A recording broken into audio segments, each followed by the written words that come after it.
Um bom dia a todos os meus irmãos. Irmãos, nós vamos dar início agora à nossa escola dominical. Que Deus nos abençoe. Vamos começar orando ao Senhor, pedindo a bênção e a direção.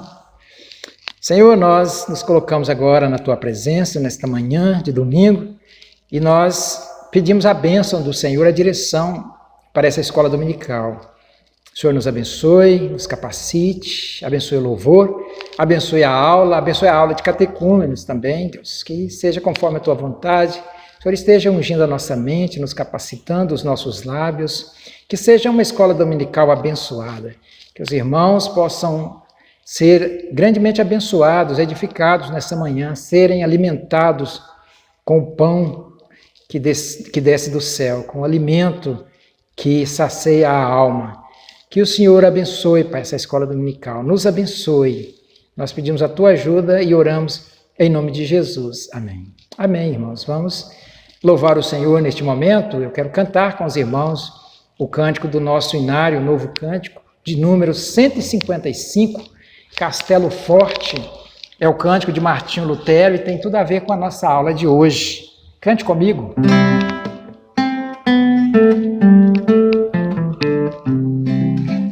Castelo forte é o nosso Deus, espada e bom escudo. Com seu poder defende os seus em todo transe agudo. Com fúria pertinaz persegue Satanás. Com ânimo cruel, muito forte é o Deus fiel, igual não há na terra.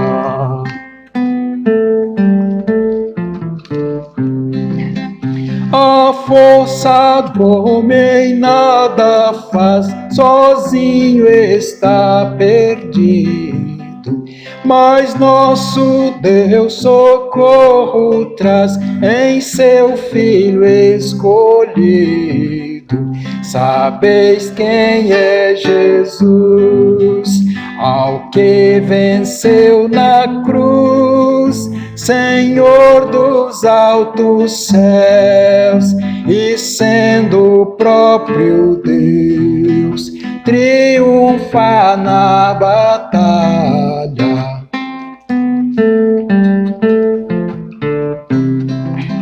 Se nos quisessem devorar, demônios não contados, não nos iriam derrotar, nem ver-nos assustados. O príncipe do mal, com seu plano infernal, já condenado está, vencido cairá, por uma só palavra.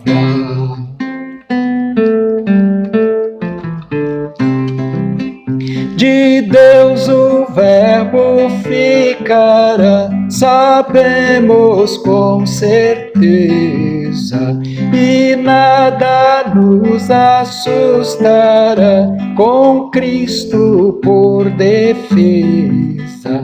Se temos que perder família, bens, prazer, se tudo se acabar e a morte enfim chegar, com Ele reinaremos. Amém. Amém, meus amados. Vamos então para a escola dominical. Quero convidar aqui o Rafael, que vai estar ministrando essa aula neste momento. Que Deus possa estar abençoando e usando o servo dele. Amém?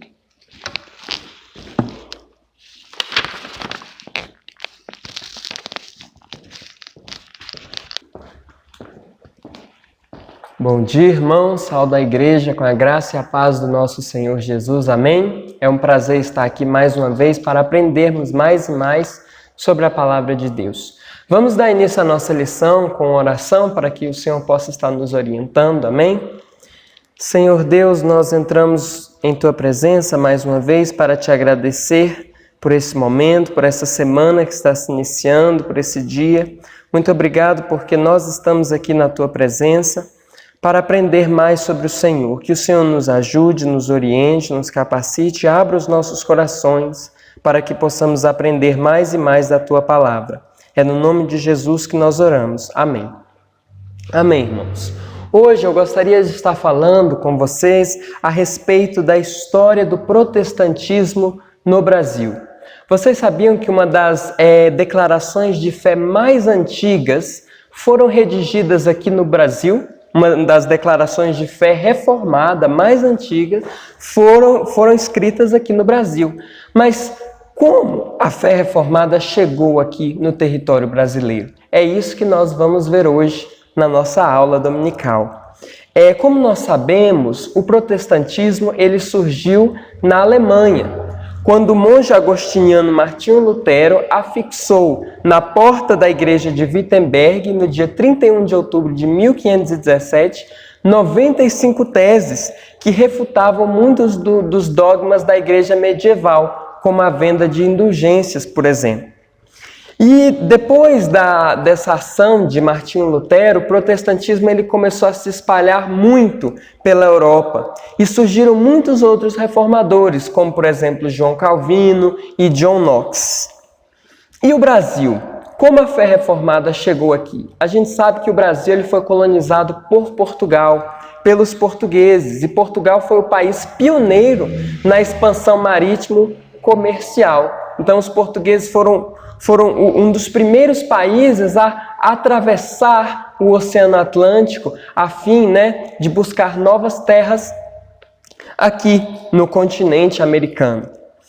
Só que nos primeiros anos após a chegada dos portugueses, não houve uma colonização efetiva aqui no Brasil. Os portugueses usavam o Brasil mais para instalar feitorias, que eram entrepostos comerciais, extrair o pau-brasil, que era uma madeira nobre, que era muito abundante aqui no Brasil e dava muito lucro no mercado europeu. E eles usavam o Brasil para extrair essa madeira daqui, utilizando a mão de obra indígena. Por causa dessa falta de presença portuguesa de fato aqui no Brasil, outros países se fizeram presentes aqui, como a França. Os franceses, eles exploraram o litoral brasileiro e tinham contato com os indígenas da região. É nesse contexto em que houveram as primeiras tentativas de implantação do protestantismo no Brasil. Os franceses, eles iniciaram um processo de colonização aqui no Brasil na época das invasões francesas. Eles chegaram na Baía de Guanabara, no Rio de Janeiro, em uma expedição do militar francês Nicolas Villegagnon. Essa colônia francesa, lá no Rio de Janeiro, recebeu o nome de França Antártica.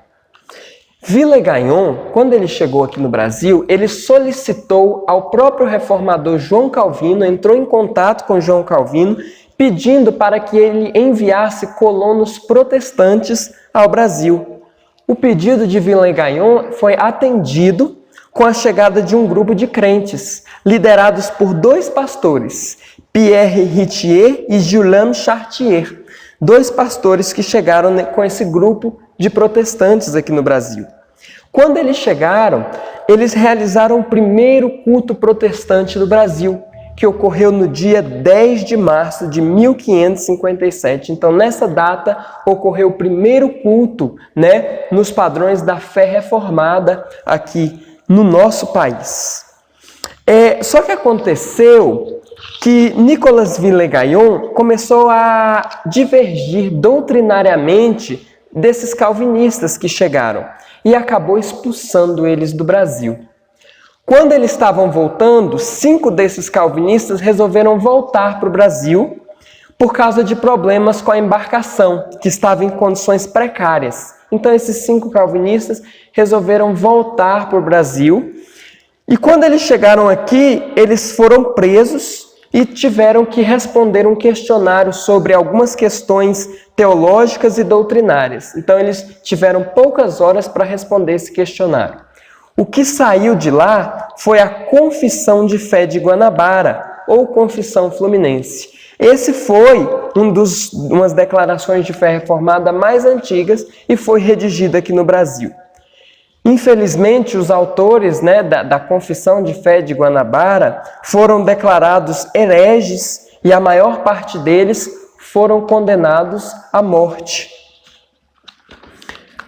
A presença francesa no Rio de Janeiro acabou quando os portugueses entraram em conflito com esses colonos franceses e expulsaram eles do Brasil. Mas os franceses não desistiram. Eles fizeram uma nova tentativa de colonizar o Brasil, dessa vez no Nordeste, em uma região em que eles chamaram de França Equinocial. Nessa região, eles já vinham negociando a madeira do pau-brasil com os indígenas há muitos anos. Mas os franceses também foram expulsos de lá por tropas luso-brasileiras e acabaram sendo definitivamente expulsos aqui do Brasil. Outra experiência com o protestantismo que o Brasil teve foi com a vinda dos holandeses, as invasões dos holandeses. Mas como os holandeses chegaram aqui e por que eles invadiram o Brasil? Aconteceu que o rei espanhol Filipe II, ele assumiu o trono português na época da União Ibérica. Então ele ficou governando a Espanha e Portugal. E ao governar Portugal, ele automaticamente estava governando as colônias de Portugal, como o Brasil. E a Holanda fazia parte do Império Espanhol. Mas a burguesia calvinista da Holanda não aceitava muito bem o reinado do rei católico e absolutista Filipe II. Aí eles pediram a independência da Espanha. Em represária a isso, a Espanha proibiu seus domínios de comercializarem com a Holanda, inclusive o Brasil. Só que proibir o Brasil de comercializar com os holandeses significava prejudicar muito a economia holandesa, porque a Holanda era um dos principais parceiros econômicos do Brasil no mercado do açúcar. Naquela época, o Brasil era um dos maiores produtores de açúcar. E o açúcar não era como igual hoje. Ele valia muito, era considerado uma especiaria fina, raríssima, muito cara. Só as pessoas mais ricas tinham acesso ao açúcar. Era uma especiaria muito cara. E quem financiava a produção de açúcar no Brasil era a Holanda. E a Holanda também era responsável pelo transporte, pelo refino e pela venda do açúcar brasileiro. Então a Holanda, se ela parasse de comercializar com o Brasil, ela seria muito prejudicada, porque ela era a Holanda que financiava o comércio, a produção do açúcar. Então os holandeses eles invadiram a Bahia. Mas eles foram expulsos no ano seguinte, não deu muito certo. Em outra tentativa, os holandeses ocuparam Pernambuco. Dessa vez deu certo. E aí eles posteriormente ocuparam boa parte da região do Nordeste brasileiro. E aí os holandeses eles eram de origem protestante. Foi aí que eles trouxeram o protestantismo, para o Brasil. E o príncipe João Maurício de Nassau foi enviado para administrar a parte do Brasil que estava sob domínio holandês. E a gestão de Maurício de Nassau, meus irmãos, provocou grande desenvolvimento e aceitação por boa parte da elite econômica da região. Maurício de Nassau ele fez grandes obras que promoveram grande desenvolvimento da região. Ele concedeu empréstimos a juros baixos a senhores de engenho. Ele investiu em obras públicas e infraestrutura. E uma coisa que ficou muito marcante na época de Maurício de Nassau e das invasões holandesas foi que ele concedeu liberdade religiosa naquela região. Era raro, naquela época, observar tolerância, liberdade religiosa. E na época das invasões holandesas, o Brasil teve esse período de liberdade religiosa, permitindo não só os protestantes, né, que eram os holandeses, mas também católicos e judeus. E os judeus, desfrutando dessa liberdade religiosa, eles fundaram em Pernambuco uma sinagoga.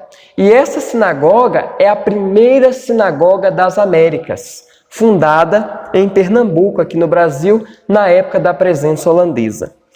E Maurício de Nassau ele foi além. Ele investiu também em artes e no conhecimento científico. Ele trouxe estudiosos de fora, de outras nações, para estudarem a fauna e a flora da região, daqui do Brasil. E também foi na época de Nassau que se ergueu em Recife o primeiro observatório astronômico das Américas. Então veja o legado que a presença desses protestantes holandeses trouxeram para o Brasil, para a história do Brasil, trouxeram para o desenvolvimento das ciências, da tolerância religiosa. Desde quando surgiu, meus irmãos, a Reforma Protestante, tem nos protestantes essa ideia de também investir na arte, no conhecimento, na cultura, no desenvolvimento. E o Brasil experimentou isso na época da presença holandesa. E os holandeses também aqui no Brasil, eles tiveram um grande trabalho missionário. A igreja protestante aqui, na época do Brasil holandês, investiu muito em missões, em evangelização dos nativos aqui do Brasil, dos indígenas, e também de uma forma de tornar o evangelho acessível aos brasileiros, aos indígenas da região.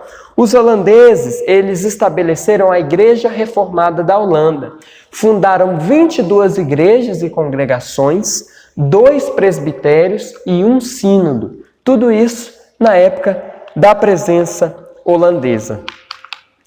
Mas quando Nassau voltou para a Holanda, houve uma revolta contra a presença holandesa aqui no Brasil, num movimento chamado de Insurreição Pernambucana. Na Insurreição Pernambucana, os holandeses foram definitivamente expulsos do Brasil e Portugal retomou, a região Nordeste para colonizar. E no restante do período colonial, a fé protestante no Brasil foi muito difícil para ela se desenvolver, porque a coroa portuguesa era fortemente ligada ao catolicismo. E não havia grande liberdade religiosa para outras religiões além do catolicismo, na época do período colonial no Brasil. Então, para o protestantismo se desenvolver nessa época, foi realmente complicado, foi realmente muito difícil. Mas isso foi flexibilizado quando a corte portuguesa, a família real portuguesa, veio morar no Brasil, no ano de 1808. Nesse ano, o Brasil abriu comércio para as nações amigas, consideradas nações amigas, como a Inglaterra. Inclusive, quando a família real veio de Portugal para o Brasil, fugindo das tropas napoleônicas, quem escoltou a família real foi a marinha inglesa. Então, o Portugal teve que acabar abrindo espaço para esses ingleses comercializarem aqui. E os ingleses eram, em sua maioria, anglicanos. Na Inglaterra surgiu a igreja anglicana, um ramo do protestantismo, e acabou sendo flexibilizado, porque muitos desses ingleses eram anglicanos. Então, o Brasil começou a se abrir mais para o protestantismo com a chegada dos ingleses. E quando o Brasil se tornou independente, em 1822, ele continuou como a Igreja Católica ainda era a religião oficial do Império, mas havia uma certa liberdade de culto para outras religiões, inclusive o protestantismo. E nessa época do Império, vieram muitos imigrantes da Europa, dos Estados Unidos. Por exemplo, os ingleses, como eu já havia dito, trazendo aí para o Brasil o anglicanismo. Vieram também alemães para o Brasil, trazendo o luteranismo, e muitos outros imigrantes europeus e de outras nações vieram. Esse fluxo migratório para o Brasil tornou mais notável principalmente depois do ano de 1850, em que foi estabelecida a Lei Eusébio de Queiroz. O que definia essa lei? Essa lei proibiu o tráfico de escravos para o Brasil. Aí os donos, né, das fazendas de café precisavam obter mão de obra, porque houve um déficit de mão de obra porque os escravos, foi proibido o tráfico de escravos. Então o Brasil começou a investir e atrair a imigração europeia. E aí que vieram muitos europeus e muitos deles protestantes se estabelecendo aqui no Brasil. Vieram também, nesse momento, os americanos trazendo a Igreja Presbiteriana, fundando a Igreja Presbiteriana no Brasil na época do Império. Inclusive, foi na Igreja Presbiteriana do Brasil que houve a ordenação do primeiro brasileiro ao Ministério de Pastorado, que foi José Manuel da Conceição. E foi nesse período que vieram, né, muitos protestantes aqui para o Brasil, inclusive, né, os presbiterianos. No governo de Dom Pedro II, ganhou força o movimento abolicionista aqui no Brasil, que era um movimento que defendia o fim da escravidão no Brasil. E os protestantes, eles se posicionaram a favor do fim da escravidão, eles eram contrários também à escravidão no Brasil. Esse é outro legado, né, que os protestantes deixaram aqui para a história do Brasil. Eles apoiaram o fim da escravidão. Inclusive, nas primeiras igrejas presbiterianas aqui no Brasil, admitia-se escravos como membros. Inclusive, o reverendo Eduardo Carlos Pereira, um pastor presbiteriano da época, ele chegou a escrever: este presbitério, desejando ardentemente que este país se liberte do grande mal da escravidão, vê com alegria a propaganda abolicionista se firmando no terreno seguro da consciência cristã. Então veja, dessa forma, os protestantes foram construindo um grande legado aqui na história do Brasil. Eles chegaram com grande dificuldade, né, com os franceses, depois com os holandeses, consolidou-se mais ainda na época do Brasil imperial, e depois que o Brasil se tornou uma república, houve a separação entre igreja e Estado. E aí houve maior liberdade religiosa para esses protestantes. O Brasil, o protestantismo, os protestantes no Brasil foram crescendo cada vez mais, e até hoje, né, nós continuamos firmes aqui no Brasil, com várias igrejas protestantes. Tudo isso começou desde a época das invasões francesas, e o Senhor vem nos dando forças. Então, meus irmãos, é essa a aula que eu gostaria de estar compartilhando com os irmãos, que nós possamos aprender mais e mais a respeito da igreja, da palavra de Deus, e que Deus nos abençoe. Amém?